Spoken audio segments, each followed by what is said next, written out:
구원의 기쁜 소식을 전하는 극동방송입니다. 생명의 말씀. 생명의 말씀, 오늘 이 시간에는 익산시 남중동에 위치한 고운빛 교회 이영세 목사님께서 말씀 전해주십니다. 은혜의 시간 되시기 바랍니다.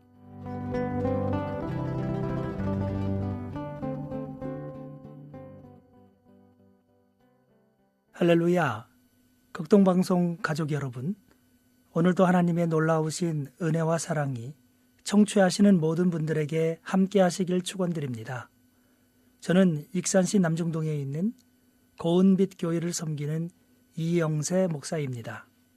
오늘은 누가복음 18장 35절로부터 43절까지의 말씀을 본문으로 하여 다윗의 자손 예수님이라는 제목으로 하나님의 말씀을 전하고자 합니다. 지금 예수님은 12제자를 데리시고 십자가에 달려 죽으시기 위해 예루살렘으로 올라가는 길이십니다. 하지만 마음이 답답한 상황입니다.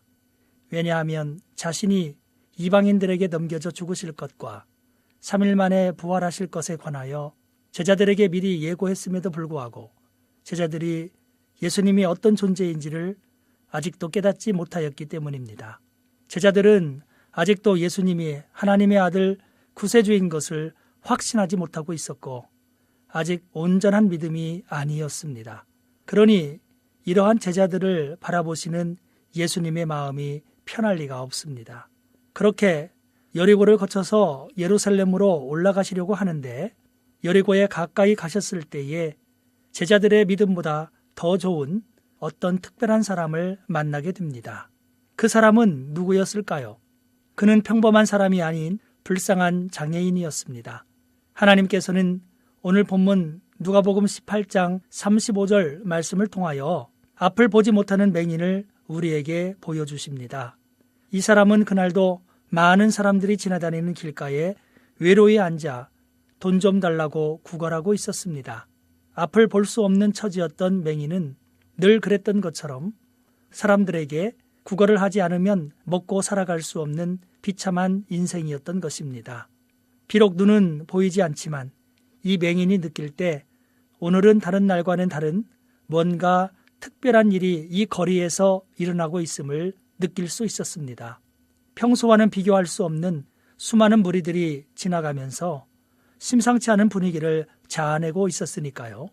앞이 안 보였기에 너무나 궁금한 상황 속에서 맹인은 급기야 지나가는 사람에게 이 무슨 일이냐라고 물어보게 됩니다. 그들이 나사렛 예수님께서 지나가신다고 말하였습니다. 이때 맹인이 소리를 지르며 말하기 시작합니다. 다윗의 자손 예수여, 나를 불쌍히 여기소서 라고 말이죠. 하지만 긍휼을 기대하던 맹인에게 앞서가던 사람들이 갑자기 그를 꾸짖기 시작합니다. 그리고 잠잠하라고 말하기 시작했습니다. 사람들은 장애인인 그가 소리를 지르자 오히려 더 무시하고 멸시했습니다. 그에게 소리를 지르지 말고 잠잠하라고 압박했던 것입니다. 무리들이 볼 때 예수님의 존재는 우리 같은 정상인에게나 맞는 분이지 당신 같은 장애인에게는 예수님은 격이 맞지 않는 분이라고 생각했던 것 같습니다. 아무도 이 맹인을 불쌍히 여기지 않고 예수님이 행차하시는 길에 방해꾼으로 생각하고 있는 것입니다. 하지만 이 맹인은 포기하지 않고 더욱 목청껏 소리를 높여서 부르짖습니다. 18장 39절에 다윗의 자손이여 나를 불쌍히 여기소서라고 말입니다. 그런데 여기서 우리는 조금 이상한 것을 볼 수 있습니다.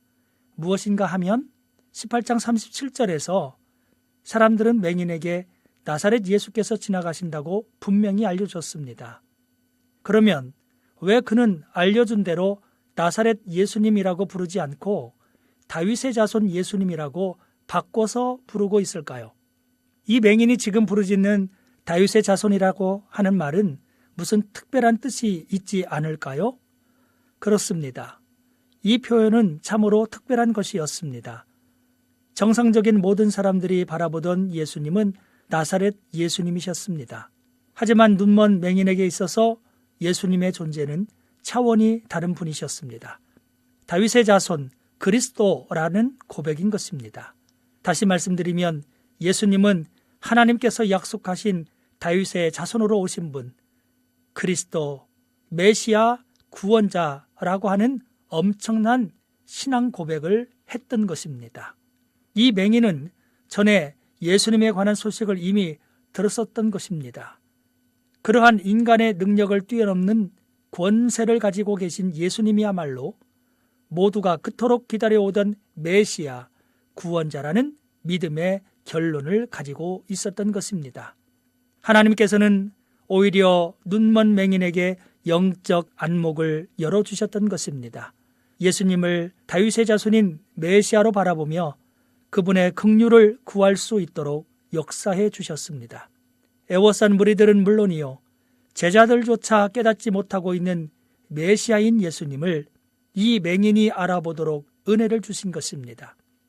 예루살렘에 올라가 십자가의 길을 가야만 하는 예수님은 이 답답하고 심란한 상황에서도 다윗의 자손이라고 외치는 소리를 듣자 걸음을 멈추셨습니다. 그리고 맹인을 데려오라고 명령하셨습니다. 다윗의 자손 예수님이라는 진정한 믿음의 고백이 예수님의 심란한 발걸음을 멈추게 하였던 것입니다. 드디어 메시아를 만나는 벅찬 감격이 이루어졌습니다. 세상은 다 맹인을 꾸짖고 멸시했지만은 예수님은 불쌍히 여기셔서 그의 소리를 들으시고 만나주시어 맹인의 소원을 물으셨습니다. 내게 무엇하여 주기를 원하느냐? 일생일대의 기회가 맹인에게 드디어 주어졌습니다. 그때 그는 주저하지 않고 아릅니다. 주여, 포기를 원하나이다. 이 말을 들으신 예수님은 즉시로 말씀하셨습니다. 보라, 내 믿음이 너를 구원하였느니라 라고요. 예수님은 어느 누가 됐든지 예수님을 메시아 구원자로 바라보는 사람의 소망을 현실이 되게 하는 능력을 가지고 계십니다. 예수님 앞에서 즉시로 맹인의 눈이 떠졌습니다. 드디어 예수님이 주신 황홀한 세상이 눈을 뜬 그에게 신기하게도 보여집니다. 18장 43절을 보십시오. 곧 보게 되어 하나님께 영광을 돌리며 예수를 따르니 백성이 다 이를 보고 하나님을 찬양하니라. 할렐루야! 이 얼마나 감격적인 장면입니까? 하나님께서 이 맹인이 인생길에서 당하고 있는 힘겨운 상황과 처지를 아시고 다윗의 자손으로 고백할 때 고쳐주신 것처럼 오늘도 우리의 상황에서 예수님을 다윗의 자손으로 고백하는 삶이 있기를 원하십니다. 다윗의 자손 예수님을 인정할 때 우리를 친히 구원하여 주실 것입니다. 예수님을 다윗의 자손으로 고백하는 사람들에게는 하나님의 위로와 긍휼이 함께 하십니다. 치료의 역사가 나타납니다. 어떤 상황에서도 우리의 삶이 새로워질 수 있게 되는 것입니다. 지금 이 세상이 무지하여 예수님이 어떤 분인지 알지 못하고 있지만 우리에게는 하나님께서 예수님을 다윗의 자손 메시아이심을 믿도록 놀라운 은혜를 주셨습니다. 그러므로 세상이 기도하지 못하도록 방해하고 멸시해도 결코 포기하지 말아야 합니다. 이제 다윗의 자손 예수님 나를 불쌍히 여기소서라고 하나님께 기도드리는 내가 되어지고 그 예수님을 통해서 고침을 받아 영광과 찬양을 하나님께 드리며 예수님을 따르는 인생을 살아가야 하는 것입니다. 방송가족 여러분, 하나님이 듣고 계십니다. 하나님이 나를 바라보고 계십니다. 그 옛날 맹인을 주목하셨던 하나님께서 이제는 나를 주목하고 계십니다. 하나님은 다윗의 자손 예수님을 부르며 사는 자를 구원하여 주실 것입니다. 생명의 말씀 지금까지 고운빛교회 이영세 목사님께서 말씀 전해주셨습니다. 이 시간 방송 들으시고 신앙생활에 도움받기 원하시는 분은 지역번호 063-852국에 8540번 고운빛교회로 연락주시기 바랍니다. 생명의 말씀 오늘 순서를 마칩니다.